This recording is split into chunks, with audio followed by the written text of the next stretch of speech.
Hello, everybody, and welcome into Tuesday Night Thunder. Preseason Thunder here tonight. See, the big logo says Season 4, but actually Season 4 already wrapped up. We crowned a champion, but now that we're in the offseason, drivers with a chance to get some of the rust knocked off before we get into Season 5 in just a few weeks. Joining me in the booth tonight, as always, on the call all last season, Dawson Wise. Dawson, how you feeling here tonight? I'm doing well, Austin. Glad to be here for some preseason Thunder, and not only preseason Thunder, but as we'll get into throughout the course of the night, a big-time prep for this weekend. I cannot wait. I'm so stoked, and I'm excited to see some new faces on the track tonight as well. Yeah, you said it. It's Tuesday Night Thunder, but in reality, everybody's here tonight for one thing, and that is to get prepared for the SummerSlam, which is in just a couple days this weekend coming up. But as for the race here tonight, looking at the qualifying effort, how about this? Richard Elliott takes the pole here tonight for BAR, puts down a 54.281. That's a good lap. He's going to be looking to see if he can run that kind of lap on Saturday. Justin Mills, his teammate, will roll off on the outside in second. It's Cody Nagels back in third for NASCAR eSports. Garrett Maines back in fourth. Alex Hill will roll off fifth here tonight with Joe Herta in sixth. Matthew Baker back in seventh. Mark Vondella in eighth. Steve Sizemore ninth. And Evan Carlbon rounding out your top 10. Starting 11th, it'll be David Sheets for McCullough Motorsports in the 06. To his outside, the NBG entry in one of our playoff Final Four from last season, Jeff Merck. And the 21 on your timing and scoring tonight. Row 7, the Nightmare driver, Matt Lee in the 04. He'll start alongside the owner of PGR eSports and probably one of the most nervous men in the field tonight. That is Michael Triscaro in the 34. Row 8, Kenny McCullough, the boss man at McCullough Motorsports, will start alongside Mike Davenport, a former Little Guy Series champ, in the 16th position. Row 9 will be Jonathan Herbert in the 87. Danny Eshelman makes a return tonight in the 9. He'll start from 18th. Row 10 will be J.R. Miller of PGR. To his outside, one of the new faces in the field tonight, it'll be Paul Fly in the 94. Mark Math will start 21st in the 199 machine with Jared Haynes to his outside in 22nd. Nathan Rosticle makes a return here tonight. He'll roll off 23rd with Christopher Carter to his outside in 24th. Row 13, Timmy Lewis Jr. and Todd Cleek. David Flanagan back in 27th with Dylan Jones in 28th. Logan York, another one of the drivers that made it deep into the playoffs last season. He will start 29th, and Daniel Eberhardt rolls off tonight from 30th. Out of the last 9 cars in the field tonight, the owner of Hyper Motorsports, John Ward, starts from 31st. Josh Giambroni will start to his outside from 32nd. Row 17, Josh McCullough in the 05 with Heath Jobe for Hyper to his outside in 34th. Row 18 and 35th, the owner of the series, Ron Morris, is on track tonight in the 24th with Brandon Smith to his outside in 36th. Last 3 cars in the field, Justin Carter 37th, Joey Galati in 38th, and Jimmy Emos shotgun on the field in 39th. Moving on to your race info here tonight. Again, some preseason Thunder, so nothing at stake. Just payouts on the line for your top 5. We are in the Xfinity cars, as we are in Tuesday Night Thunder every season that we've been in it so far. 60 laps, the distance here tonight. No stage break, though. 55% fuel. 3 sets of tires for these drivers, so they will have to manage them just a little bit. No fast repair fix setups, and 3 green-white checkers if you were to need them. Track's pretty slick, 120 degrees starting track temp, winds at 8 miles an hour, partly cloudy skies, and mid-80s is the temperature outside. All right, here we go. Final race before the SummerSlam, and a little bit more prep for Season 5 of Tuesday Night Thunder. Green flag is in the air. We're underway at Talladega.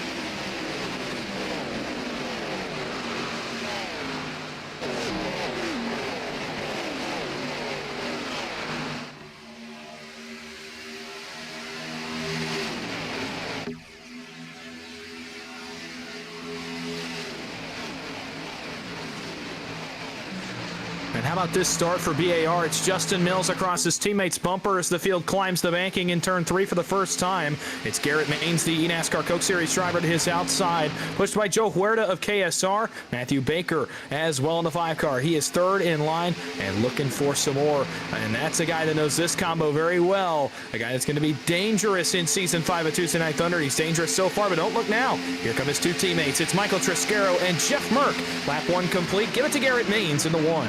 Well, he was dangerous last season, Matthew Baker, that is. Remember how many wins he had, but unfortunately, no cigar to round out the season. Couldn't quite close the deal in the championship. That went to Garrett Maines. So heartbreak for the 5, but nonetheless was able to rack up a lot of money. And You said it, getting ready to see if he can do the same here next season. Still 2x2 they go. Down the Alabama gang back straightaway. Garrett Maines leads the outside. And that MCU body Ford Mustang on the inside. It's Justin Mills, another one of the Fords out here tonight. But how about the third lane starting to get a little bit of momentum here? That's being led by Jeff Mert, and he's getting pushed by one of his NBG teammates, Michael Triscaro, in the 34. Yeah, no surprise there. Two more of our Final Four. All four of the Final Four now inside of the top 10 cars on the speedway as the field comes to complete lap number 2. Mert Triscaro pulling inside the top 10 and coming to the front. And again, no surprise. And now, look at this. Their NBG teammate, it's Matthew Baker that leads the third lane now, and its teammates nose to tail lined up against the safer barrier. They will challenge Huerta and Maines. The duo of one cars in the middle. On the bottom, it's still the BAR teammates. And then the AREO Mega Cup Spring Bowl champion, Cody Nagels, who's third in line with his teammate, Alex Hill, in behind him. 3x3. Baker to the point as they hit turn 3. And you saw that bottom lane down the back straightaway get just a little bit below the yellow line. That was because whatever sort of pushing they were doing was just not working out. Guys couldn't get linked up the way they wanted to. That led to a bit of a stall in momentum, and that is what allowed Matthew Baker to get clear into turn 3. That was thanks to the pushing from Michael Triscaro and a couple others, but Triscaro not able to quite follow up to the lead. Instead, he'll have to duck in line about 4th on the outside. Going to be 4 laps complete as they cross the line. That time, Richard Elliott still a good run going early in the going here. Michael Triscaro, though, on his outside. A little bit of a gap between him and the one car, and part of the reason for that is he's not getting any aero push from behind either. Mark Von Dell, Matt Lee trying to close the gap, but until they do, this outside line's going to continue to struggle. Yeah, it will. Still no separation, but that'll be some help, some momentum now to the outside. Matthew Baker jumps out of line from behind Jeff Merck. It's NBG all in the front row now. Baker back to the point. He's got the champ pushing him, Garrett Maines. Joe Huerta still third in line. Richard Elliott, Justin Mills have kind of been relegated to pusher now and behind Jeff Merck. And like you said, Matt Lee, Mark Vondell by far not pushing the issue yet. Vondell about half a car length off the bumper of Michael Triscaro, and that's got Mike in all kinds of kind of no man's land right now. 4th in line on the outside. Now he pulls up to Huerta, and as you see, as he gets to the back of the one car, that outside line moves. Baker, Merck continue to control the field, and kind of a split field back around Paul Fly from 15th on back. They are about a half second behind the lead draft and biding their time on lap number 5. Biting their time, but they've got to be careful because remember, if you get too far back, you can be in danger of losing that lead draft. Now, as it stands right now, not far enough behind where it's looking like it's going to be much of an issue, about half a second or so, but keep an eye on that gap because it can actually kind of catch you off guard pretty quickly.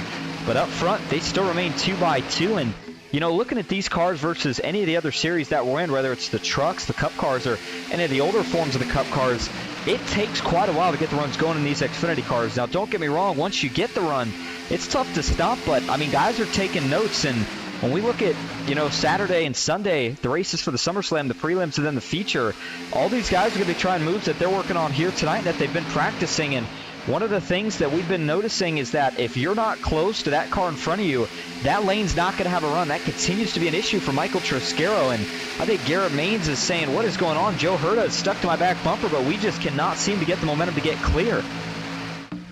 Yeah, you're absolutely taking some notes down tonight in your mental notebook for Saturday and Sunday for the guys that will be on track this weekend, like Michael Triscaro, like, you know, some of these guys up front, Jeff Merck, and a couple of others, Richard Elliott as well. You know, these guys are taking notes. Okay, what can I do on Saturday that I can get away with? What can I not do? You know, what's going to help me? What's going to help a line move forward? You're taking all those notes tonight. Now, some guys, you know, have had the advantage of being able to run a season of Tuesday Night Thunder. Some others, not so much. They haven't been around with this combination that we've had on Tuesdays for the entire 4th season of this series. So some guys a little bit more apt to what works already. You're seeing it right now. I believe the weather is playing a factor into that as well. A bit of a hot track tonight. I believe that will be the case again this weekend. We'll have to wait and see.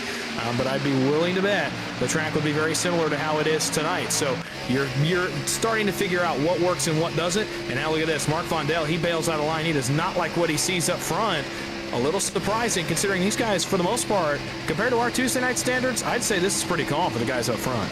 Yeah, it is, but again, there's not as much on the line, right? You don't have to worry about getting those bonus points. Again, there's no stage break, so you don't have to worry about trying to kind of race to that point. Instead, this is a battle of can we get to that pit stop, and when's that pit stop going to be? Well, that's the question right now. 8 laps complete. Remember, we said 55% fuel.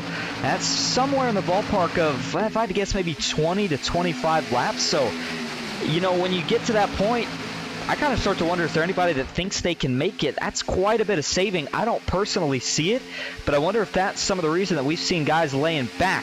A good two drivers, I guess I should say two good drivers to watch if you're trying to keep an eye on the strategy play, is that 90 car and then Dylan Jones, who I believe is in the 17 here tonight. Daniel Eberhardt and Dylan Jones, if you see them sitting in the back, it's time to take it easy. If you see them going to the front, you might want to follow because there's a reason they're doing that. And right now, Daniel Eberhardt sits back in 31st, so clearly he's not in a hurry to go anywhere. Dylan Jones back in 33rd. They just continue to ride around here as we'll now have 9 laps complete.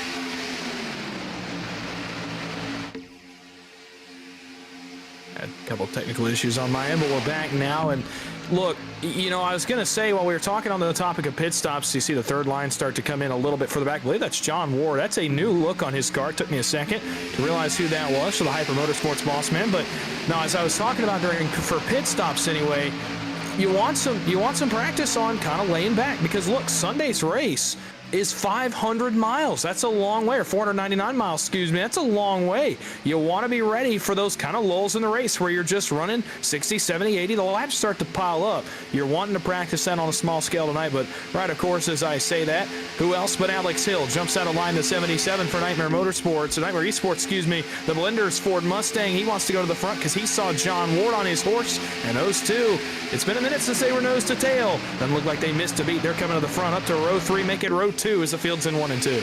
Yeah, and when Alex Hill made that move, I don't know if you caught it, Dawson, but that was almost our first caution tonight. The 77 was clear by, I mean, inches. John Ward may have even had to slightly burp out of the throttle to let him slide up, but that's the aggression that we see guys make, you know, just as we sit here and talk about, you know, well, sit in line, you know, get to that first pit stop. Certain guys, that's not the mindset for them. It's, I want to be in the front for that first pit stop, and they're okay with getting extra aggressive even in the early portions of these races to try to set themselves up for that. And now Jeff Merck, he's ready to get another spot here as he'll jump to the third lane. They're going to be 3 wide into the tri-oval, and all within the first 3 rows. John Ward, the last car on that outside, leading support, or lending support, I should say, is now, look at this.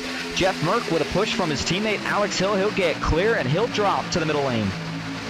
Yeah, two guys that know each other very well. Jeff Merck and Alex Hill, former teammates at NBG. Alex now with Nightmare, and Merck still at NBG. But those guys, they used to work together so well. Clearly, again, another couple guys that have not missed a beat. Merck allows himself to go back to the lead, now controlling the field. Man, the 60, the 5, the 1 have looked very, very good early on, and that is just a continuation of what we saw at the end of season number 4. And really, all 4 of our final 4 looked very good. There's a reason they were racing for the championship pot, and they're up front yet again. And boy, if this bodes anything to this weekend, those 4 cars are going to be very, very strong. Merck back to the bottom to the graces of his teammate Alex Hill, though. He's making this tough elbow to elbow. He might get the point by the time we hit the line. We're on board now with Michael Triscaro, who's shown you just how tight things are, even at a track as wide as Talladega. 3 wide and in the middle is not the place you want to be this early on in the race, especially with how darty these cars are. But, you know, only 12 laps in, as hot as the track temp is, these guys still have a decent amount of grip on the tires. But as we get through that pit stop, guys are probably only going to have time to take either rights or lefts, not 4 tires. And so that means that the track conditions are only going to deteriorate, or rather, the handling of the car is going to get worse for that matter. And so if you're Michael Triscaro, maybe try to get a feel now, 3 wide in the middle, so that if you have to make a move, or if you're in a bad position later, you'll be able to handle it. Alex Hill, not sure what happened here, but the 77 at a line on the outside and fading. Looks like Logan York's going to jump up to try to pick him up, but those 2 are still going to fade back, at least to the middle portions of this lead group. John Ward, Mike Davenport trying to fill in that gap. Nobody else jumping to the outside, at least not yet. And the 2x2 formation up front continues, but now it's Jeff Merck who's going to take the lead from Matthew Baker. Yeah, these teammates have been swapping the lead really well up front, and now as the field kind of starts to do, you know, the routine that we got used to on Tuesdays, kind of starting to file in line a little bit. Some guys starting to let guys in line, try to find gaps, trying to get ready for this pit stop. It's calmed down considerably over the last couple of laps, and that typically means that pit service is getting ready to happen. Man, these NBG teammates, they look very sharp, don't they? Jeff Merck, Matthew Baker look very, very comfortable here at the front of the field so far. So too does Garrett Maines, and Richard Elliott, Justin Mills, Joe Huerta, they're hanging around as well. They're running a good race so far. Elliott and Mills, and really Huerta as well. All three had very, very good qualifying efforts tonight. And again, that bodes well for them for this weekend. If you start up front this weekend in any of our races, Saturday or Sunday, you're going to be in a really good spot. Track position king with these cars, and those three cars running very well behind the leaders right now. And what I'm really interested to see, Dawson, to bring up that point about this weekend is, you know, when we look at the Podium 500 and some of the other events, even, of course, the ERA Spring Cup Bowl or Omega Cup, whichever one it was called, point is, those were both in the next gens. So it's, you know, relatively easy to get to the front. You get with a group of guys, you get tandem together, and I mean, you can get there in no time. But with these Xfinity cars, we talked about it, those runs take time to build up. It's not just go from the back to the front in one lap. And when there's a traffic jam, it tends to stay that way for a little while before things eventually get shuffled up and cycled around. So you said it, track position is key. Qualifying effort is going to be everything, because remember, for those heat races, it's only the top, I believe it's either the top, don't quote me on it, I think it's either the top 5 or the top 6 that advance from those heats, the prelims, whatever you want to call it. Point being that you've got to have that track position, because if you're in the back, even though it's 50 laps a race, it's going to be tough to get to the front. Michael Triscaro, though, right now, he's having no issues getting to the front on that outside, thanks to the assist from Logan York and Alex Hill. He's going to see if he can get clear of Garrett Maines in the 3. Garrett will jump to the bottom. And, oh, man, I thought Triscaro was going to have enough of a run to get in front of the 1, but no dice there. So now that third lane will start to fade as a couple of them are going to shuffle back down into the middle. It's going to be so notable for this weekend, too. Watch how that lane kind of came together. It took him a few laps. You saw when Alex Hill got out of line and then Logan York went to pick him up, it took them a couple laps to get it going. But when they did, when they were able to get connected, almost in the same fashion, if you watch the NASCAR Cup Series back at Talladega in April, where that third line, it took them 5, 6, 7 laps to kind of get something going. It's similar on this combination here in what we're going to be doing this weekend. But if you saw it right there, if you get enough cars, if you're getting that momentum going in the right direction, if you've got a competent second car in line, that really knows what he's doing, you can move that line forward and in a hurry and get to the front and gain yourself a bunch of track position. I mean, Logan York, he's plus 25 from where he started. He started back around the 30th position. He's inside the top 5. A couple other cars join that line as well. I believe Mike Davenport, J.R. Miller, as well as, of course, Alex Hill. We're in that line now. Joe Huerta and Logan York, look at this. Around the outside go the 1 and the 26. Garrett Maines hung in the middle. Boy, oh boy, the MCU Body Mustang, a little bit shell-shocked there on lap 17. Yeah, you said it. I think half the field was probably shocked right there. I mean, most of these guys, they won't try to split that one car, Garrett Maines, and you know, for Joe Huerta's sake, it was a beautiful move, nothing wrong with it, but I'm sure Garrett's saying, okay, that's how we're doing things, I'll remember that. So Joe Huerta may not have made a friend in Garrett Maines, but a beautiful move that certainly got him out in front in this race with 17 laps complete. He'll now shuffle to the bottom. Garrett's going to try to push Logan clear as well, but he won't be able to do it, at least not into turn 3. Further back on that third lane, see Michael Triscaro trying to get something going yet again, and he's getting a little bit of help from Paul Fly in that blue and black 94 Chevy Camaro, but they're not going to get anything rolling either, so they'll quickly jump back down to the middle. And with 17 going to be 18 laps complete, again, we continue to get closer to that fuel window, Dawson, and guess what? Look who's moving to the front. Daniel Eberhardt in the 90. We talked about it.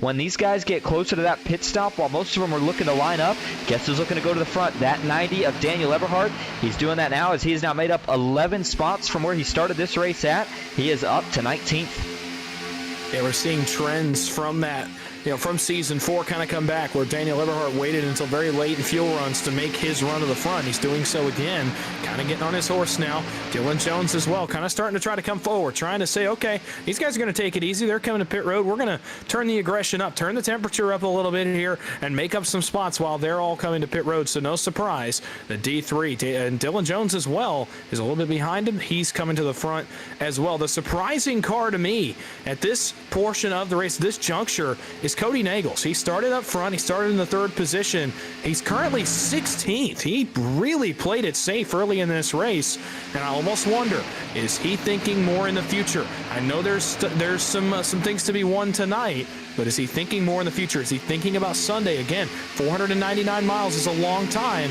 Is he starting to try to game plan for that race, perhaps? If anybody knows how to game plan for a race like that, it's the Omega Cup Spring Bowl champ. Yeah, you certainly got that right. Cody Nagel is going to be looking to see if he can add another, I don't know if we want to call it a crown jewel, but certainly a big name race, biggest of the summer with the PGR SummerSlam 499. But Joe Huerta, continues to impress for KSR. It says JSR on the front. Oh, well, there you go. It's one of the newer teams, Jack Shack Racing. And Joe Herta taking full advantage right now of the clean air as he continues to lead the inside. But Logan York on the outside, him and Garrett Maines, they've been getting a little bit more aggressive each and every lap here. I think it's just a matter of time before they'll get clear of that inside group, but still nothing doing into turn one that time. By the way, you look back, fourth on that outside line, J.R. Miller in the 78, new colors for him as well. It's a good-looking car. He's got David Sheets just behind him. Nagel's behind those two, and then here comes this third lane again. Trying to get formed up. Looks like it's two of the McCullough Motorsports teammates, Ken McCullough Jr. and Joshua McCullough. Yeah, they're going to bring a couple of cars with them. There goes D3. They might be car in the wall. I believe that was Josh McCullough. I believe he lost a couple parts off the 05, but he keeps it going nonetheless. Now Alex Hill, D3, are up in the top side. Here comes Nightmare Esports. Cody Nagels, Matt Lee, Alex Hill, they bring along Daniel Eberhardt, and they are coming forward. Right when I said Nagels might be just laying in wait, no longer. Here comes the Bank of Missouri Chevrolet on the outside, and they are flying with the push of Matt Lee. They are, but they can only fly for so long without any more help. Alex Hill's trying to get there to assist his two teammates, but he's got to get there soon or they're just going to run out of time. Pit stops in a matter of just 2 to 3 laps from now. I would have to think we saw Jimmy Emos go down that time. And by the way, quick note on Joshua McCullough. That contact he made with the wall, it blew off his hood. I mean, that looks like what we would see after a car hits a wall and the hood goes flying onto the windshield. But it popped back on, so I'm not really sure what that was for Joshua McCullough, but the car seems to be clean. He's still at full speed. So that's a big break for Joshua McCullough as they are now 3 wide up front. And here we go. Going to see our first round of pit stops. Looks like it's McCullough Motorsports, and not just them, but a whole bunch of others. NBG as well. Triscaro, Merck, and Baker dive off onto the pit lane. That leaves about 15 here in the lead draft. Make it 12. Back to Richard Elliott, the tail car in this lead draft. And then Mark Math is kind of in no man's land again, right in front of Josh Jambroni, Josh McCullough, Paul Fly, and others that stayed on the racing surface. Cody Nagels made it to the second lane. His teammates are going to have to bail, unfortunately, and try to find some spots in line, but they got what they wanted, and that was track position. They were 16th through 20th. Now they're inside the top 5, back half of the top 10 as they prepare for their pit stop over a third of the way through this race. One of 2 pit stops tonight, and I imagine another big group of them here as we come off turn 4 would dive to the pit lane. And looks like, sure enough, here they come. Daniel Eberhardt, Dylan Jones in that group as well, but it's Garrett Maines, Logan York, Joe Herta who lead him in. Oh, Eberhardt gets into York. York somehow is able to keep it together as long as he didn't get a speeding penalty. I think he'll be okay. Everybody else 2, 3 wide behind. They're all going to get it sorted out. And so 2 clean rounds of pit stops, at least during this first tire run. With 23 laps complete, we're going to expect 1 more before this race is all said and done. But that was very nicely executed. Garrett Maines slightly overshoots his pit box, but not enough where it's going to lose him any time. He'll get back rolling here pretty quick. Looks like right side tires for some, left sides for others. And actually, that did cost Garrett a little more than I expected it to. That shows you just how perfect you got to be on pit stops here. But Matt Lee, Alex Hill, Cody Nagels, Justin Mills, Davenport, and a couple others stayed out a bit later. They're going to try to bring it down this time. Sure enough, they will. See if they can get in clean. Alex Hill likes to be aggressive. Oh, he's coming in really hot. Oh, we got one spinning out back. It's Mills. He'll hit the inside wall as he bounces off. The car will start to straighten up on him. And boy, Alex Hill, I don't know if he got in there down to speed. It was close, but Justin Mills with a mistake. That's going to cost him time, and now becomes a battle of who merges out where. Yeah, we're going to keep an eye on Alex Hill as he hits his pit box. His teammates are both in as well, and it was awfully hot, but I wonder, did he get away without a penalty? You best believe he did, and that was an incredible job of wheeling that car. I mean, he was left, right, sawing on the wheel, and he gets away without a penalty. Incredible work by Alex Hill. His 2 teammates with him, J.R. Miller, going to trail along with those cars as well as he makes a run off pit road. And now we await the leaders. They're hitting turn 1 now, and they are already 3 by 3. 3 by 3 as they climb the banking in turn number 1. Matthew Baker out in front. He leads the 90 of Daniel Eberhardt, followed by Dylan Jones. Michael Triscaro still on the outside, and that's the 78 of J.R. Miller that they're going to go around. And now the question is, how do they fare? Well, they're going to blow the doors off of Nightmare Esports. Alex Hill going to be the closest, so they should all be able to hang on as Jimmy Emos in that group. Oh, man, they almost went awkwardly 4 wide there. That was really weird for just a second, but 24 laps complete, and By the way, quick note, if you notice on the scoring tower, some of the drivers that have a P next to their name, again, this is the same overlay that we had set up during the playoffs, so, you know, it's a little bit of preseason action. Figure there was no point in setting it up yet as we're not officially into Season 5. But again, those P's next to the name don't mean anything now. That represented some of the drivers in the playoffs last season. I just want to make sure everybody at home knows that so that you don't get caught up in it. Make sure you do ignore that. Nonetheless, Jeff Merck still leading the way. Now he'll jump up. Him and Matthew Baker, teammates, of course, and now both of them leading the way here at Talladega as they stay 2-by-2 down the Alabama gang back straightaway. So we saw that pit stop, Dawson, with 23 laps complete. I think I would expect the next one maybe a little bit sooner. I don't know if they run this thing all the way out to, well, actually, I guess they would. Maybe right around 46, and then that gives you about 14, 15 laps to go. I think I like that call. Yeah, I do as well, and also allows you a little bit of room to get yourself a green light checkered guarantee. 3 of those available should we need them. No cautions yet, but always the opportunity for that late race yellow, so you get a little bit of a guarantee. You can take a few extra laps of gas just to prepare yourself in case that situation does arise. Now, a couple notes off that pit stop. If you notice, Daniel Eberhardt, Dylan Jones, we talked about them wanting track position late in a fuel run. Well, that's exactly what they did because now they are 1-2 in the outside line. David Sheets had himself a nice pit stop, so did John Ward, and so too did Joe Huerta. You talked about him all night, the Hyper Ice Toyota. He has been very, very good so far and was solid on that pit entry and exit as well. Joe Huerta for the Jack Shack. He runs 4th on the inside behind David Sheets in the 06. Great run so far for the 1 car. Well, you know what I think is interesting, or at least is going to become more interesting as this race continues to develop, is the strategy called by NASCAR eSports, because last time, the championship race that we were in these cars here in Tuesday Night Thunder, remember what Daniel Eberhardt, Dylan Jones, I don't remember if it was Andrew Navarro and Dylan Basson, but it was a group of those guys that tried this strategy where they continuously, over the course of about, I think it was 3 or 4 pit stops, pit a lap or 2 later than everybody else. Now, granted, we're only going to have a total of 2 stops here tonight, but you wonder, does Nightmare get that extra advantage by taking less fuel on this next stop that maybe they could pull a breakaway from everybody else? We'll have to wait to find out, but right now, still things remaining relatively calm as we approach the halfway point in this race. Jeff Merck still leading his teammate Matthew Baker, and then Eberhardt and Jones on the outside. Merck will go back up through 3 and 4. He'll now lead the top, but David Sheets, how about the run for the 06? Came out of no man's land here tonight, up 8 spots from where he started. And he may not have a lot of teammates surrounding him right now, but Ken McCullough Jr. not too far back in this pack. Neither is Joshua McCullough as they continue to try to work their way towards the front.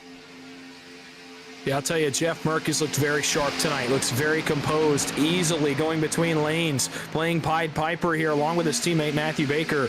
But Jeff Merck, he looks very impressive, very sharp as we approach this weekend. And he's a guy that loves this car. You can tell when he drives it that he just enjoys the act of having to wheel this car, the fact that it's a little bit harder to drive. He loves it. It's his element. And look at this, just back and forth between lanes. Lane switching like it's effortless. So far, the 60, one of the more impressive cars in the field. He leads once again on the bumper of his teammate.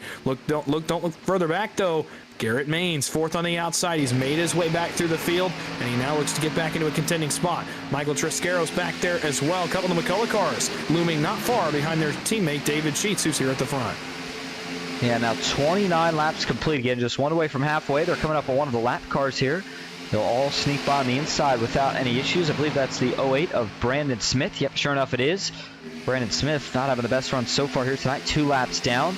Just in front of him, though, by the way, Evan Carlbon in 37th. He currently sits 1 lap down. So these guys still with the opportunity to get that lap back, but going to need a caution here soon. That is for sure. Usually we see a pretty good thinning of the herd, as we like to call it, with these pit stops where that lead pack gets a lot thinner, if you will, a lot less cars than what it had before the first pit stop. But, I mean, still 25 cars strong. The second group is being led by Timmy Lewis Jr., Christopher Carter, and then Joey Galati, rounding out that 3-car trio. And then the third group is Mike Davenport, Danny Esselman, Heath Job, and Mark Math. And then you've got Todd Kleek and Justin Carter tandeming together as well off of turn number 2. So as we have now officially crossed the halfway point in this race with 30 laps complete out of 60, we are going to go ahead and take our first break of the night, but we will keep it side by side so you don't miss a thing. Stick with us. We'll be right back at Talladega.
flag is in the air. We are racing.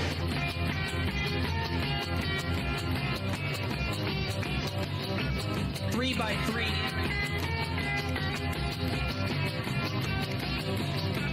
Almost no trouble. Around goes Alex Hill. On into the outside wall goes Hill. They're wrecking big time out back. We're not going to throw a caution.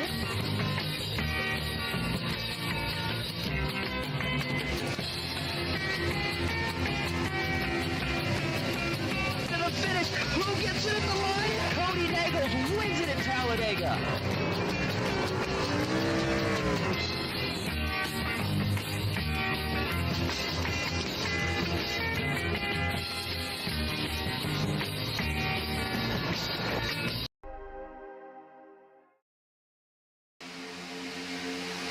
Welcome back to Talladega Superspeedway. 33 of 60 laps now complete here tonight in Tuesday Night Thunder, Preseason Thunder. As guess who? Out in front, Daniel Eberhardt continues to lead the way on that outside line. Jeff Merck leading the inside with his teammate Matthew Baker. David Sheets third in that line as well. But the back of this group is starting to get filed out a little bit. Got a single file from about the 77 of Alex Hill all the way to the back of this group. And I wonder, Dawson, remember when I brought up the strategy call that I thought maybe these Nightmare Esports teammates were thinking earlier? I wonder if the reason they're sitting back in this pack is because they're trying to save even more fuel now so that that's even less they have to take, and maybe that makes that strategy that much stronger. Yeah, you were spot on earlier talking about Jones and Eberhardt, Navarro and Dawson that tried that strategy, back in the championship race, the Tuesday Night Thunder. They did exactly that. They waited, and just kind of bid a little bit later each time than the rest of the field, and were able to break off about a second lead on that last run. Now, they weren't able to break the draft. They were eventually run down and obviously passed by that group, or re-encompassed by that group, but nonetheless, it's something that at least you have to look at if you're Nightmare Esports and say, okay, they were able to do it. Who says we aren't able to do it? Maybe we get a little bit more gap. Maybe we're a little bit more coordinated on the pit stops. Maybe something happens where we can get out to about a 1.5 second lead and maybe break this race open. So I don't fault them for trying. It's just very odd to see the 6, the 77, and the 04 running that far back in this lead group. 8th, 10th, 12th, 14th, back in that range. Not normal. Tell you what else is catching my eye right now. Look at Joe Huerta in the 1. He's got Logan York with him, and that's a heck of a pusher to have behind you when you're going to the third lane. They're making some hay. To the right quarter panel of the race leaders up here on the first row will be 3 wide for the lead. Now, they will need at least 1 to 2 more cars, but for now, to the elbow of the leaders go Joe Huerta and Logan York, and now Sizemore jumps out with him as well. I was going to say, actually, they're maintaining pretty well. Part of that was because the middle line wasn't that organized either, more than 2 cars at least that is. But up front now was Merck and Baker for a while. Now it's the duo of Eberhardt and Jones. One thing you're starting to see is all these cars starting to dance around more and more as these tires continue to wear out. The handling just gets tougher and tougher to deal with. And that run that Joe Huerta had, boy, it was a good effort. But unfortunately, without that third car, eventually that run has faded out. And now with 25 laps to go, the 1 is either looking for a spot in line or looking to see if they can maybe get some rejuvenation in that third lane. About halfway through this fuel run, and everything has kind of stayed somewhat calm, managed, very much minding P's and Q's right now as most of the field. And again, is that prep for this weekend? It very well could be. Remember the prelim races, the preliminary heats, if you will, on Saturday afternoon. They are 50 laps long. That is not necessarily a sprint. It's only 10 laps shorter than this race. We're only halfway into what would be a preliminary heat on Saturday afternoon. So got to keep that in mind for when you're in that condition. The last chance qualifier race that night, and of course, that feature race on Sunday afternoon, man, that is a long drag of 188 laps where it starts to all kind of bleed together. You don't want to be too aggressive too quickly. Burn yourself out, potentially cause an incident, end your diet early. That's definitely not what they want to do. I'm really wondering, are guys saying, okay, this is what I'm going to have to do Saturday. This is what I'm going to have to do Sunday. Use this as a practice run. And so far, everybody doing a good job minding their P's and Q's, keeping things calm. Joe Huerta, he's going to have to go to the back. Unfortunately, gets hung out by Logan York and Steve Sizemore. He'll find his way to the back end of this initial draft. Up front, Merck Eberhardt continue to lead the way. And don't forget that on Sunday, 499 miles, and guess what else? No fast repair, so you have got to be extra careful. You know, no fast repair here tonight either, which I think is partially the reason that we're not seeing too much aggression, at least not at this stage. But, I mean, we've been in races before like this, Dawson. We've seen them. 499 miles, 500, whatever you want to call it. To go that distance without a fast repair, I mean, you got almost going with the mindset that the first, 475 miles of that is just surviving, because if you can't make it to the end, what does it matter? So you got to try to keep the car clean, and part of that is, again, not being too aggressive here, not being too aggressive on pit road, but at the same time, there's a certain point where you have got to start worrying about maintaining track position, because if you don't, then it's not going to matter anyway. You'll have done it all for nothing. So right now, if you're, say, Logan York, who, by the way, a couple laps ago made that sharp move down, had to leave Joe Herta, but by making that move, kept himself up here in the top 10 or so, and now he's back up inside the top 5 as he continues to be the third man on that outside group. John Ward leads it, Garrett Main second, and then Logan York third as they continue to drag race against Dylan Jones and Daniel Eberhardt, with David Sheets just behind them on the inside. I'll direct your attention about 8 rows deep in the field. Make it about 9 rows now deep in the field. The Nightmare Cars. It's Cody Nagels and Alex Hill. They brought one with them. I can't tell who that car is behind them. It might be Paul Fly again. I believe it is the blue and silver machine. Or either blue and silver, blue and black machine, about 10 rows deep. He's going with these Nightmare Cars, and they're doing the same exact thing we saw them do on the first field run. They're coming to the front. Now watch. The 04, fifth in line. Matt Lee on the outside. That black and bright yellow and dark green 04, the Martin Sports Mustang. Watch for him to dive out in front of his teammate when they get there. Still a minute until they get up to his back bumper, but it won't be very long. Let's see if Matt Lee takes the move. Everybody else 2x2, 8 rows deep, like rush hour traffic at 190 miles an hour. And now that's crucial. Nagels and Hill, they've lost their help, but now they get him back. Paul Fly, he might become an X factor for this group on the outside. They're really gaining momentum with him in line. Yeah, he certainly will be, at least until they can get to the 04 Matt Lee, who you noted will probably jump out to aid his teammates. But Steve Sizemore, about the 8 machine, he's doing a good job here tonight. Sitting behind Richard Elliott right now in 13th. He's had a pretty good run, had a good qualifying effort, and he's trying to capitalize on it here tonight, see if he can get himself in a paying spot. But as that third lane continues to get further and further up, problem now is Alex Hill is probably starting to run out of temps. So they're really going to need another car to jump up soon if that lane's going to continue to surge. Matt Lee's the man to do it. Question is, will he go? Yes, he does. The 04 taking a couple peeks. I think Logan York's trying to cover that move. He's trying to read it, but I don't know here, Dawson. It almost looks like Matt Lee is not going to go. I'm kind of surprised. I'm almost waiting if he's maybe waiting until the run capitalizes trouble out back. One car, wow, what a save. It's the NOS Energy Mustang. I can't tell what number is on the side of that car. Wow, he just made a heck of a save there off turn forward. Kept it going and kept it in the lead draft. Impressive work by him. And now Matt Lee stuck in line because guess who? Logan York leads the outside on the bumper of Cody Nagels. And look at how connected these 4 cars are. They are going to have a massive run. Don't be surprised here if Garrett Maines tries to read this as well by the time they hit the super stretch. And I am extremely surprised that Matt Lee did not make that move out. I don't know if he just felt like the momentum wasn't there, or if he feels like pit stops are soon enough to where it's not worth trying to jump into that third lane at this point. But he does move to the lead pusher in the middle, so still not a bad position to be in as Logan tries to get Garrett clear. Can't do it. He had to poke up for a little bit of air into turn number 3. Eberhardt on the bottom trying to hold even here with Dylan Jones as Garrett's going to get a big surge down the short chute into the tri-oval. Maybe enough to get clear of the middle. Will he be able to take it? He gets cleared down to the middle. Oh, no, he doesn't. Now he's going to get split 4 wide back to 3 wide as Eberhardt jumped down as well. That allowed Jones to go down, but boy, that was close to Garrett almost getting hung 4 wide. Yeah, but a lot of give right there by Jones. He dove out of line. He got very lucky that bottom opened up right as Garrett started to come down, because that would have been a very hairy situation. Garrett almost got caught. He went just a little bit too early, anticipated that he would be clear, and instead that middle line just surged a little bit in the middle of the tri-oval. Luckily, Garrett able to get down, Logan York able to get down, and now it's the Nightmare Cars lined up 1, 2, 3 with Paul Fly on the outside line. The problem is Alex Hill. He's been boiling under the hood for the last probably 3 to 4 laps. Good timing for the Nightmare Cars, though, because here come pit stops again with 18 laps to go. All right, let's see who comes in here. Can they all get in clean? Eberhardt leads them in with Jones, and wow, this pit stop looking reminiscent of the first one for this first group. Everybody getting in nice and smooth. Jones will get clear of the nose of Jeff Merck. He'll get down to his box okay. And so this group got in very smooth. They should get out equally as well. And so now, that now puts the ball in the court of Logan York and everybody that's still out on the racetrack. When do they pit? The longer they can go here, I think the more it helps them. Maybe the less fuel they have to take, but Everhard, who let him in, is going to lead him out as well. Merkel will be second. Looks like Baker third, and then Jones in fourth. The rest are able to follow. All right, here's Logan York. Garrett Maines getting ready to roar off turn 4. Will we see them pit this time?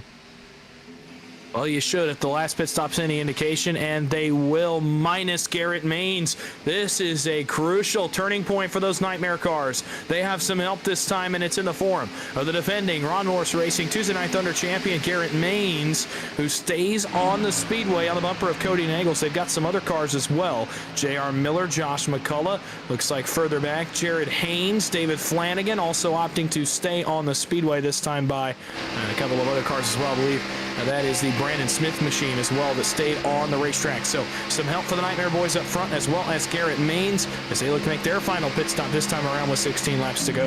Yeah, I'm not sure if they'll make it this time or if they can go one more. If they can go one more, that could make a pretty big difference, but 16 laps to go. We're getting pretty close to the end of that fuel window. I think when I said 46, I thought, well, it's not going to matter because they're all going to come in this time and see if they can get in as clean as everybody else. They're going to be pushing that envelope a little bit more, that's for sure. Couple of lockups, Cody Nagels, Garrett Maines, and Joshua McCullough. Ooh, further back to 22, gets turned off the nose of, I believe that was the 08 Brandon, was that Brandon Phillips? Brandon Smith, excuse me, in the 08, who actually turned around the 22. Try to figure out exactly who that was as well. They all are able to get back into the pits here. Evan Carlbon still in the pits as well, but got to figure out exactly who that was that got turned around. Sorry, I said the 22. That was actually the 23 of David Flanagan, who was having a great night going. He was with the leaders, but now this could cost him, Dawson. Yeah, absolutely. It could completely cost him his race, and on a late pit stop like this, it's a tough break. It really is for that machine, but nonetheless, it's the kind of things that happen in these races, and it's something to watch, especially as we get into this weekend. Off the end of the pit stop, Maines Lee got away pretty cleanly. Nagels Hill about 8 car lengths off their back bumper, then McCullough and Haynes. And here comes that group of leaders. They're going to roar by this group again, but maybe just a little bit better this time. I think this group was just a tad bit faster. Oh man, this is going to get hairy into 3. Big moment there for a second as they tried to blend with the rest of the leaders. That almost got really scary for some of the cars here at the front. Yeah, it did, but here comes Dylan Jones with that big, or excuse me, Daniel Eberhardt rather, with that big head of steam, and there's nothing Garrett can do right there. He could try to throw a block, but it's not going to do any good. If anything, it'll push him even further back, and now he's just along for the ride. Now, as more and more cars go by, this inside continues to pick up speed. Eventually, they'll draw even. The problem is, how far back do they get buried? And Garrett saw some room up top, and boy, did he take advantage. Gets in front of Matt Lee. They're going to roll up to the back bumper of Joe Herta, and now Baker, who we've seen so many times last season, back in the right position with 14 laps to go. Can he find victory lane again, this time in the offseason? What a crazy streak this would be if he could find victory lane tonight. I mean, it would be basically his 8th win in the last 3 months in this combination. So what a dominant run it would be if he could find victory lane again in that 5 car. Man, the bottom line completely fell apart. All the help is gone. Logan York, John Ward, they're begging for help. No help to be found. 2 car lengths to Steve Sizemore. Everybody else on back. Oh man, Alex Hill, Jeff Merck come together in the tri-oval. It shoots Merck onto the apron. Almost some more contact between those two.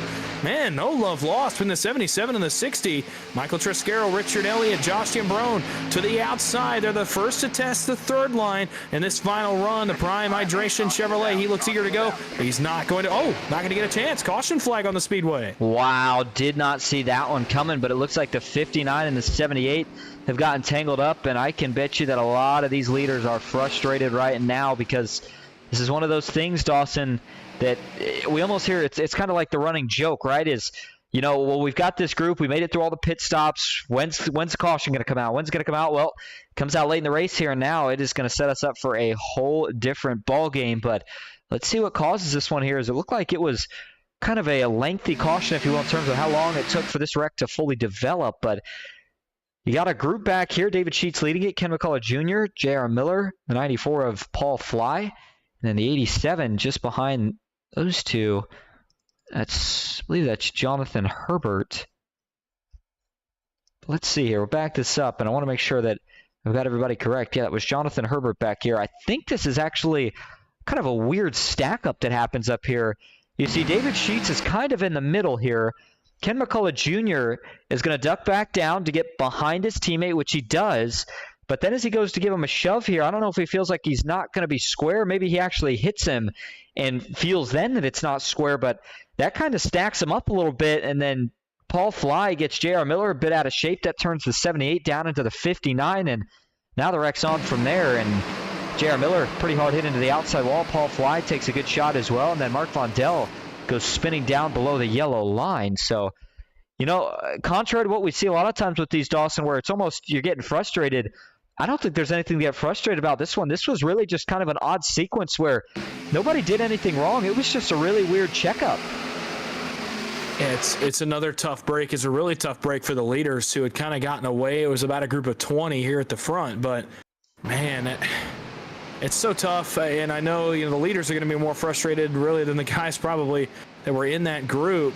But it's just kind of one of those things that happens. A stack up starts, you get in the back of the guy in front of you, and it's on from there. It does not take much in this car, especially when you're up on that little bit of banking in the trial. That car, it's very free, it's very light, and it's very easy to get the back end out of shape, and that's exactly what happens right there. A little bit of contact when the checkup starts, and around goes, you know, a couple cars in that group. J.R. Miller mostly, I'd imagine he's pretty frustrated with that as well in that second group. But, man, that changes everything here at the front of the field. Yeah, J.R. Miller obviously going to be frustrated not only about the wreck, but looks like he probably got the most damage as well.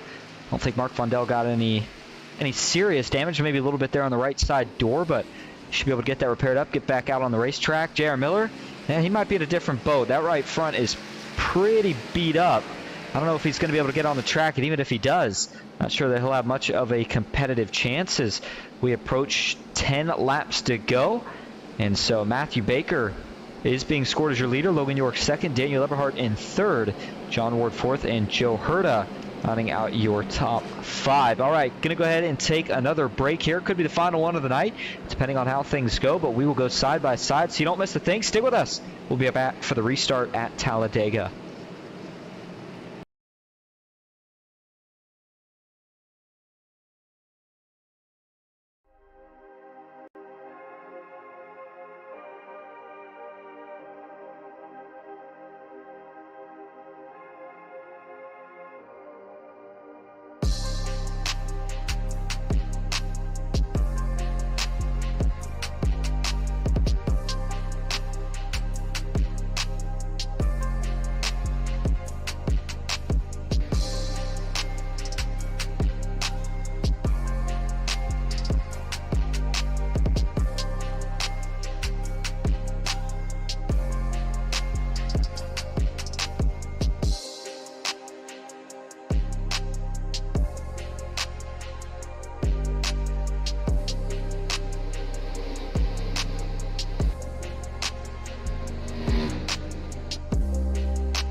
Green flag is in the air. We are racing.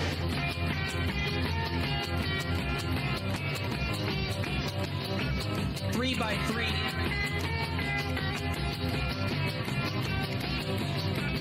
Almost no trouble. Around goes Alex Hill. On into the outside wall goes Hill. They're wrecking big time out back. We're not going to throw a caution.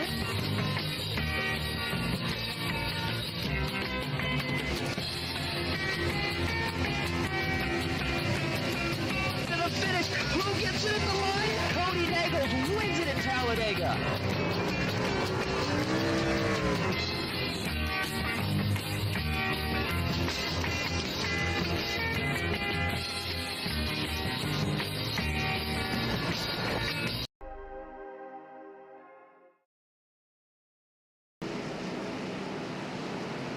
Welcome back to Talladega Superspeedway, getting ready for potentially the final restart here tonight in Preseason Thunder for RMR's Tuesday Night Thunder.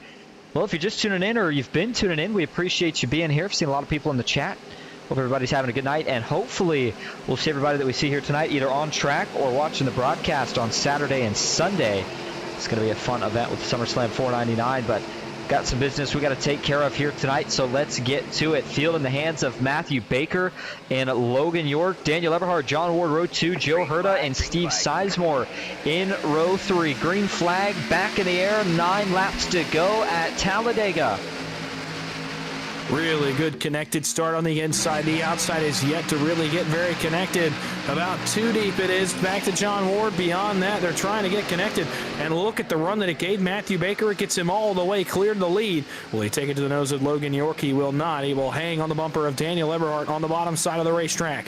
Onto the Alabama Gang Super Stretch here with 9 laps to go. Here comes Logan York. John Ward in the 92 for Hyper Motorsports on his back bumper. Sizemore peeks out a little bit. Garrett Maines. He tried the split about 4 cars deep in line. He's still going to try it. Garrett Maines forcing the issue into 3. Yeah, he's going to have to bail out of that. We almost had to call another big wreck right there on the exit of 4. I was going to say he's trying to force the issue potentially against the wrong guy. Him and Cody have had a couple run-ins here through the last couple races, so I don't think Cody's going to give him that room even if he wants it.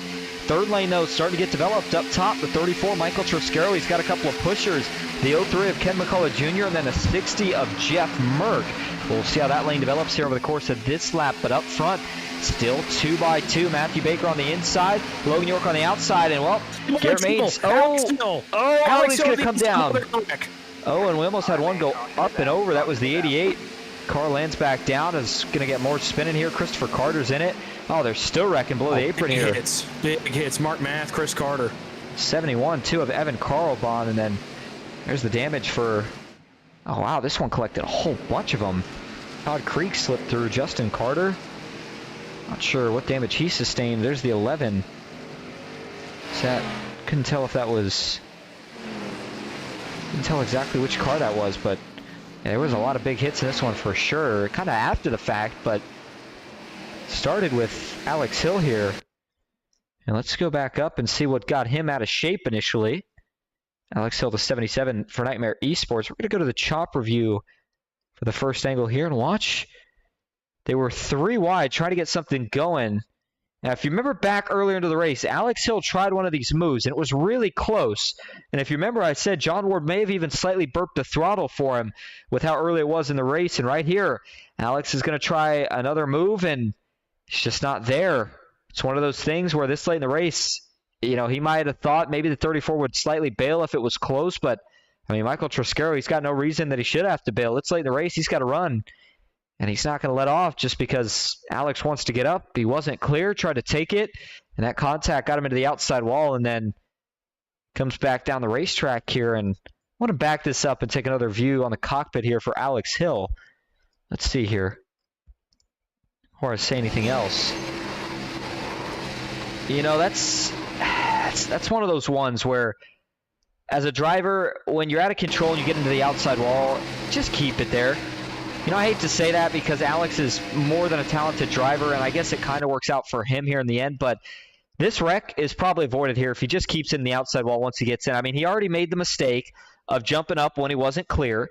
That's mistake number 1 here, and then he kind of doubles it by when he gets on the outside wall instead of just keeping it up there so everybody can get by. He continues to try to jerk it off the outside wall to make a miraculous save, and by doing so, it turns back down into the field and, again, leads to what may have only been 1 car and instead turns it into a whole bunch of others. Yeah, this is a tough one. Again, you kind of said it. You know, Alex pulled this off earlier. Now, granted, maybe a little bit less of a run on the outside than these guys had. By the time you get to that point, too, if you have a run on that outside line, it's already kicked in by the point where you're getting close to the exit of turn number 2, so the run had already started to come in. It was a very odd time to make that move, in my opinion, to jump up on the nose, and by the time he tries to go up, I mean, Triscaro's entire front fender is to the right rear quarter panel of Alex Hill at that point, so he's not clear. And Triscaro, unlike Ward earlier, a lot more connected in that outside line. Triscaro can't bail right there because he's got Kenny McCullough pretty much almost touching his back bumper. I mean, it's as close as you can get without touching the guy's back bumper. Triscaro can't bail. Hill tries to jump across him, and then, like you said, he comes off the wall. He hooks a left off the wall, and unfortunately collects some other cars. Nathan Rostisel, man, I thought he was going to flip down the back straightaway right there. And then a couple other big hits as well for Carter and Math in the aftermath of that one. No pun intended, but in the aftermath of that one, unfortunately, some guys further back got involved in that one as well. Just a really tough break, and like you said, probably an avoidable one there at the front. Yeah, I'm sure a couple guys not too happy with the 77, and who knows, maybe that makes him a couple less friends on Saturday, Sunday, although I'm sure he's not too worried about it. Nonetheless, though, the 88, yeah, you said it, Nathan Roscoe, that's another view of him almost getting airborne as that car got turned around so quick.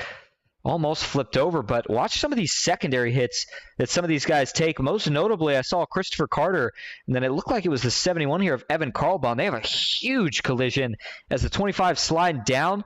There's Mark Mathis. He's going to initially he does plow into the back of the 71. It's almost like a sandwich right there. And that's where most of the damage comes from for those three cars. And as he slides up, gets tagged again. So the 88 of Roscoe gets rolling. Michael Triscaro eventually does as well. Go down the backstretch here. And there's the view again as Alex, once he kind of came off the outside wall, that's where the chaos really unfolded. It started, but it seemed like everybody was trying to get a gather on it. They just couldn't hold on anymore. And, like I said, Alex, all the talent in the world, he's come a long way since he started, and it's a mistake. That's all it is. Again, by no means are we trying to sit here and talk bad about him. It's just one of those things, though. We'll call it, doesn't matter which driver it is in the field in that case, where just you got to do a little bit of a better job, especially if this is a race on Sunday. This is a race, right? Everybody pays to enter it. They get in. You look at the race on Sunday, that's a race to get into the race. You got to make it through Saturday, the prelims. You might have to make it through the prelims and the LCQ, and then you got to make it through the entire 499-mile race. And if something like that happens at the end, you better believe there's going to be a couple of ticked-off drivers, and you can't blame them because it's just one of those situations where there's no reason for it. Nothing changes there. Him not being clear, if he just stays down, everybody's fine. He probably gets another move a couple spots later. So certainly something I know Alex will adjust for on Sunday, but in this case, tough break for a lot of guys. Yeah, a tough break, but then again, one that you can learn from. Probably not, I would beg to say not a move he's going to make on Sunday. Again, I know I said earlier, these guys are prepping, using this as a test run, but it still is a 60-lap race. It still is 10 laps to go. And the stakes in this race, again, are not quite as high as they will be at the end of 499 miles or even at the end of a Saturday race where you're trying to make it into Sunday. So, the stakes aren't quite as high. Try that now. Now you can't do it. So on Saturday and Sunday, when that opportunity presents itself, You'll be saying, okay, I tried that on Tuesday. It didn't work. Now I know it didn't work for Alex Hill. Now he's got some guys frustrated at him, I'd imagine. But again, stakes a lot lower tonight than they will be this weekend. A little bit lower, or excuse me, I guess I should say, a lot lower tonight, but still a little bit to fight for in terms of the top five getting paid out. Pretty good amount, especially with almost a 40-car turnout. And then also the highest finishing driver who has not yet paid their entry into the SummerSlam is going to win a free entry into the SummerSlam. All right, field in the hands of Matthew Baker, Daniel Eberhardt. Going to be 4 laps to decide it. Here we go. Green flag is back in the air, and it's a good restart for the 5 of Matthew Baker. Daniel Eberhardt going to get rolling as well with a push from John Ward. Boy, Sizemore, he had a bit of a run right there. Almost thought about taking it 3 wide, quickly thought better of it. And they're going to stay side by side here through 1 and 2. The closer Eberhardt can stay here to the back bumper of Matthew Baker, or rather, I guess I should say the closer he can stay to that 5-car in general, the more of a run he's going to have here down the back. Here comes that 90, trying to see if he can get clear with the push from John Ward. Not quite going to be able to do it as they work their way into turn 3. And now it's the waiting game. It's the game of, okay, it's like you're walking towards your oven. You're turning up the temperature. Well, the temperature's way up now. And who's going to be the first car to kind of break status quo? It's Jeff Merck, about 10 rows deep. The problem is no help. Nobody in front, nobody out back, and he's not able to find a spot in line. Sizemore takes a look. Does Cody Nagel split him? Yes, he does. No holds barred from the Extra Life Chevrolet, the Bank of Missouri. Number 6, no prisoners with 4 laps to go. And Sizemore now is going to be on the tracks of the train coming. Here come Merck. I believe Heath Job as well in that group. They're going to pick him up. Let's see where they can get here with 3 laps to go. Jared Haynes is in an interesting spot as we hop on his onboard right here.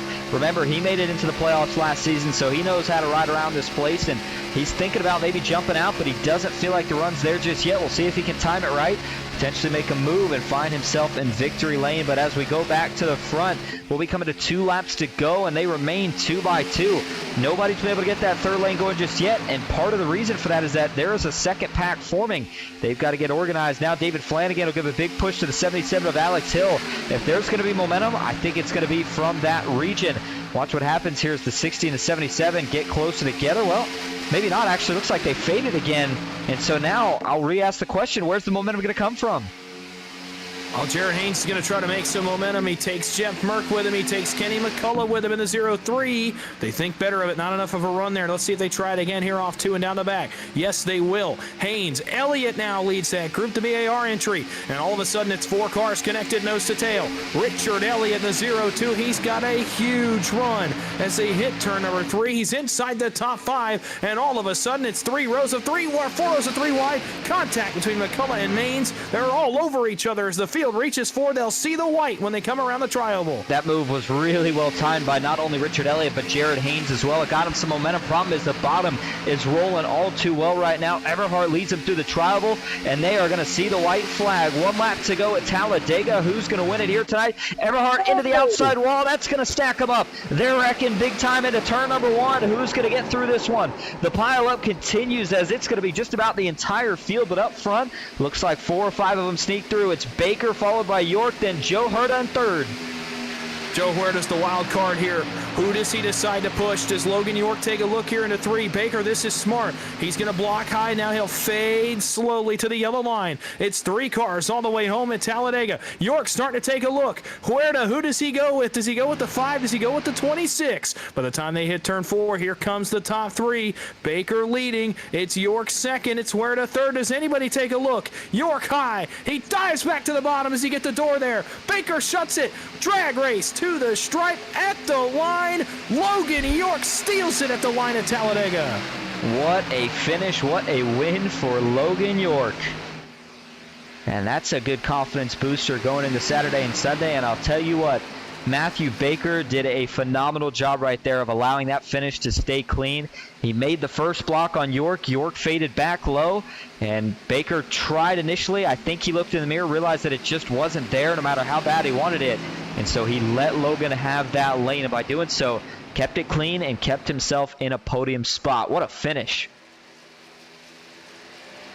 Yeah, and again, if that bodes for this weekend, man, we're in for a treat. That was a classic Talladega finish as those 3 cars did a good job even just to stay on track. Joe Huerta was inches away from being in the wreck, ends up finishing in the 3rd position, and that was a really, really great finish between those 3 cars. Incredible stuff at the line, and York will rightfully burn it down. Baker's going to join him. I believe Huerta's going to join the celebration as well.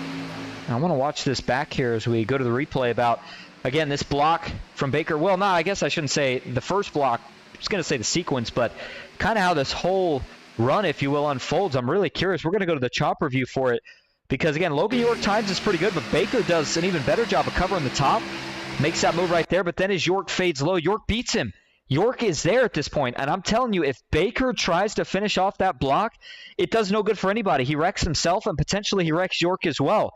So what's the point? I mean, if it's not there, don't take it, and Baker knows that, and he realizes that York beat him to the spot, so instead of wrecking his race and potentially not winning anything, just stay in the money. Joe Huerta finds out there's nowhere to go here, at least not up top, so instead he stays committed to the low line, pushes Logan York for all he's worth, and boy, what a finish it was. And I tell you what, it was still a pretty close one between all these top guys. We're going to back this up a little bit, see if we can look at the photo finish cam here, do this thing frame by frame. But like I said, it was certainly a pretty close finish. And just how close was it?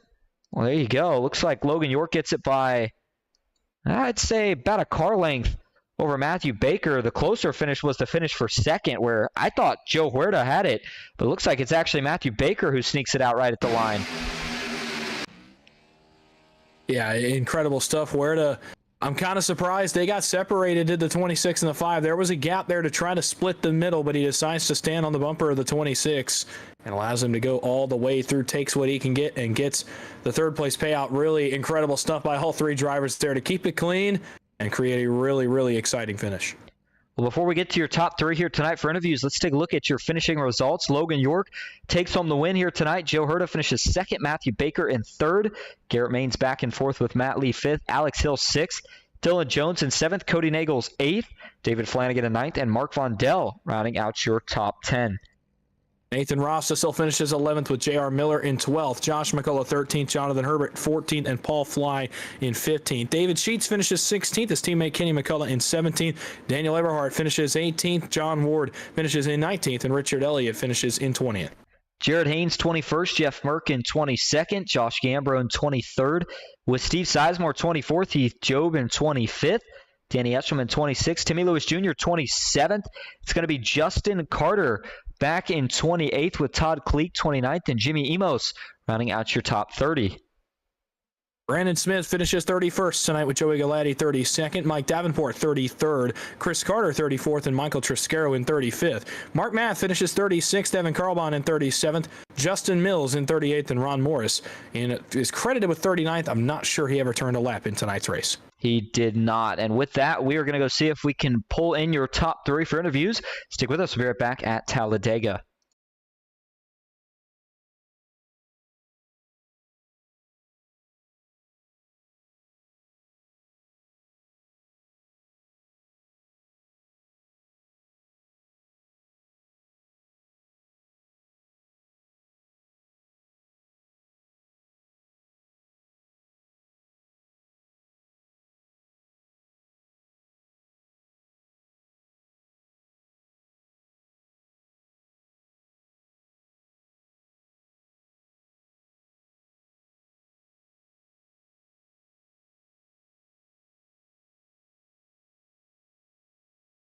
All right, going to start first tonight with your third place finisher, Matthew Baker. Baker, this is Austin in the booth. You got a copy?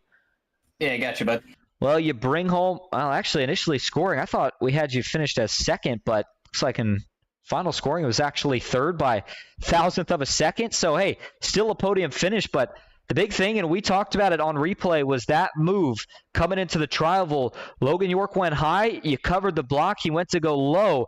Looked like you initially thought about it, but you didn't. And when we looked on replay, looked like if you would have tried to fully complete that block, you guys would have wrecked. Were you able to see that kind of as you were trying to make that move, or break us down? What was going through your head there? Yeah, I could feel it in the left rear whenever he got to me. He had told me he was going to stick with me until he got to the trial. He wasn't going to do anything stupid. And I knew he was going to try and make some move to the high side. I could have split the lanes more, but I think Joe was going to go with whatever momentum that he was going to have. So I was accepting third there, honestly. Make one block, and then that's my block. I wasn't going to pull back down for a second one, especially with another car on his back bumper. If he doesn't have any momentum with another car behind him, I think I have a chance for a second block. But I kind of tapped him just a tad, give him a little more space. He goes a little below the line, but I knew that me forcing it down, it looks like it's a little bit of netcode, honestly. Whenever it does. It's about a foot of netcode because he's not turning the wheel down below the line there when you see him get to my back bumper. So it looks like it netcodes him down. So, whatever. It was a great run. Really wish we could have seen that through all the way with the big pack that we had. When Daniel moved up, I knew that the push in the middle was going to be way too strong. Ward wasn't going to lift there, and rightfully so. He's not going to lift for sure. But I think Eberhardt stayed tucked to the bottom as long as he could. He saw me get clear, and he thought that was the way he was going to win the race. And, I was going to go to the outside of him, so damn if you do, damn if you don't. It was a really good race, though. A good warm-up for the PGR SummerSlam coming up, and a good third-place finish for us. A good finish indeed, and I'm glad you mentioned the SummerSlam coming up because, we know that you're most likely going to be racing in that one, and you've been on both sides here. You've been race control, you've been a driver in the car, and if there's one thing that we've seen here tonight that you'd like to see happen on Saturday and Sunday that realistically these guys should have no problem taking over there, what would that one be? just the pit stops, the organization we had on pit stops there, 3 separate groups coming down. It was forecast-based weather, so the wind was all over the place. So it's really impressive by the whole crew there of 38 drivers to get down pit road cleanly.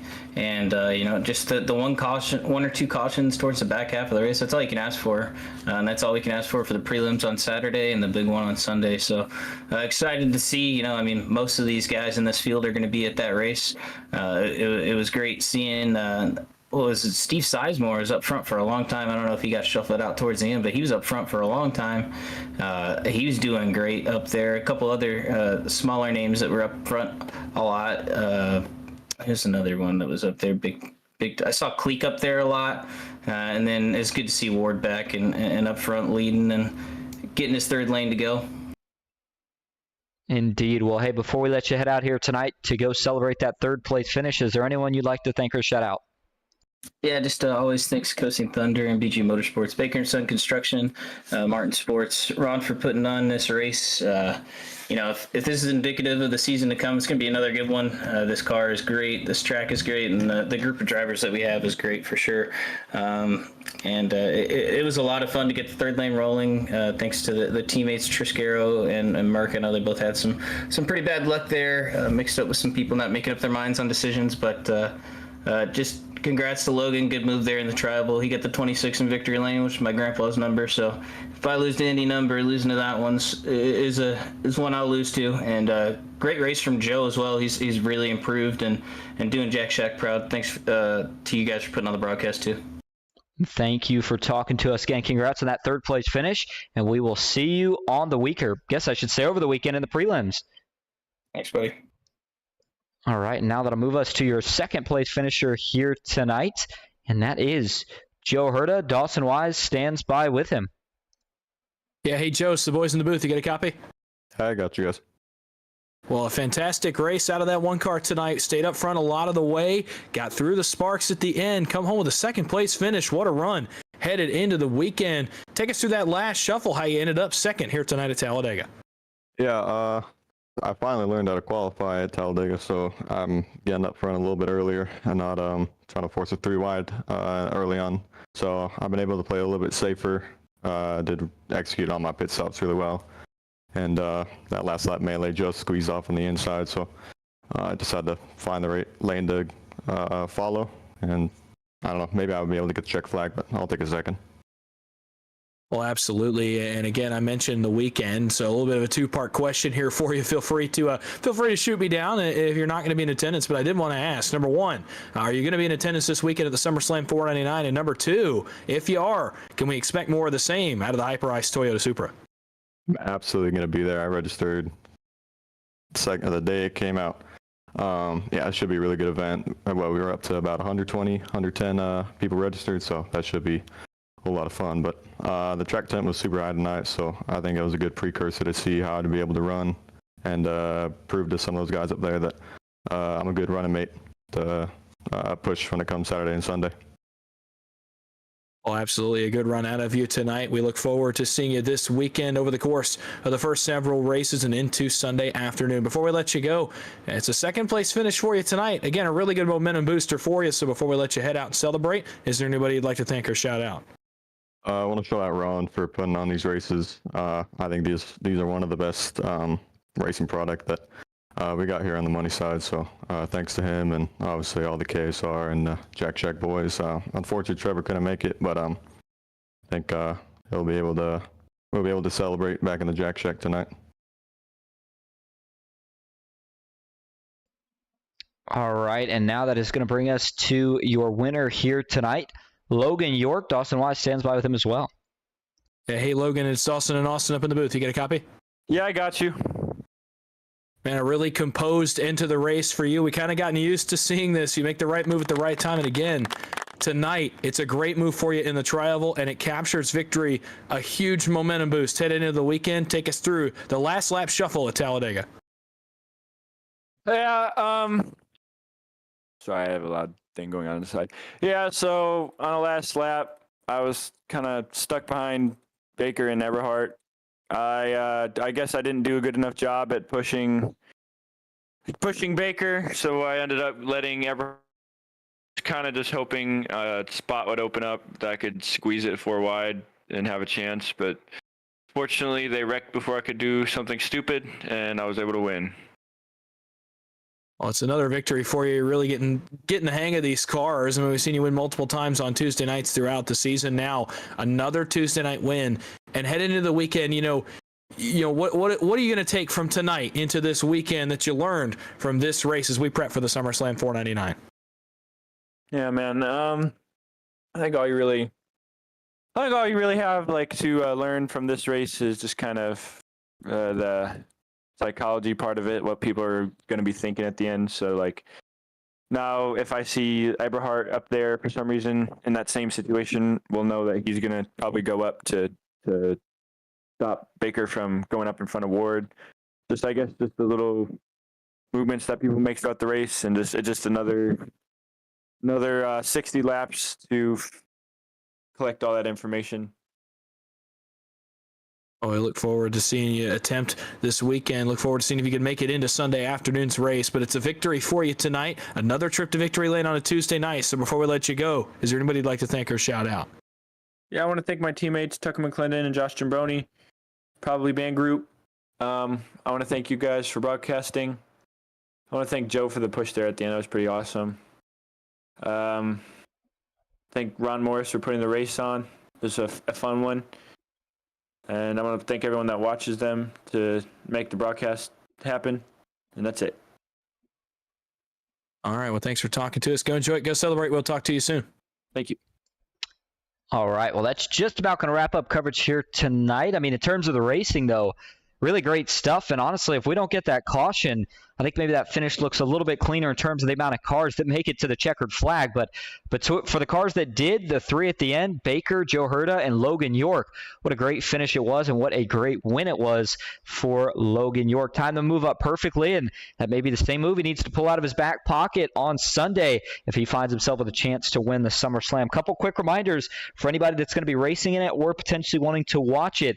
The big headline, $1,000 to win, along with the SummerSlam belt. Payouts will go all the way back to 20th position, though, for the featured race. There is also payouts for the winner of each prelim race, which will be on Saturday. Those begin at 2 Eastern and go all the way through, with one starting, I believe, each hour and a half or so. And then at 10 o'clock Eastern on Saturday night, we will have the LCQ. There will also be a winning prize for that as well in terms of a cash prize. So a lot of payouts, a lot of money to be given away, a belt, and then, of course, the big grand prize with the race, and then the 20th, or payouts rather, all the way back to 20th place. We've got the broadcast team mostly in place. I've had a couple guys that have decided to bail out last minute, but hey, Dawson, I know me and you will certainly be there, and we've got a couple others that we know will be, so we'll get things sorted out on our end. The links have been posted. We are going to have not only driver cams for the feature, but we will also have broadcaster cams on our end as well. So we continue the preparations, but getting excited for it. VRX simulators, Prime Hydration, Kanawha Valley Key and Fob, Butt Kicker, and McCullough Motorsports Money Racing have all hopped on board. So going to be a great event, Dawson. I'm looking forward to it.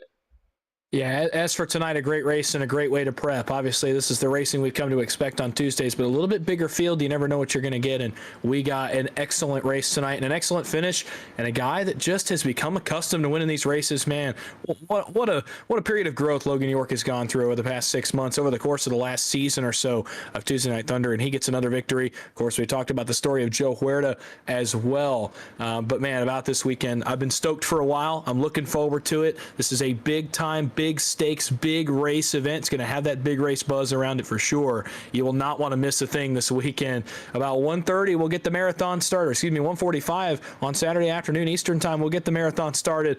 I cannot wait. I wish it was Saturday tomorrow. I really do. This is going to be awesome. A really cool event, and I can't wait to see who comes out on top by the time we get to Sunday afternoon. And didn't quite hear if you said 1:45 or 12:45, so just making sure everybody does have it right. It's going to be 12:45 Eastern on Sunday that we'll go ahead and start the pre-race show, and then 1 o'clock Eastern will be the start. I was talking about Saturday that we were getting the marathon started on the marathon afternoon, but and that's right. There you go. Saturday, we will be starting the marathon at about 1:45, 1:50. So point is, links are posted, and if you need times, they'll be with those along with on the PGR Discord. If you know anybody else that needs a last-minute sign-up, tell them to go to the PGR eSports website. Again, sign-ups due end tomorrow night at midnight Eastern. So hopefully we'll see some of you on track, and hopefully we'll see the rest of you out here watching. That's it for me, Austin Green and Dawson Wise here on PGR eSports. Hope you all enjoyed. Till next time, have a good night.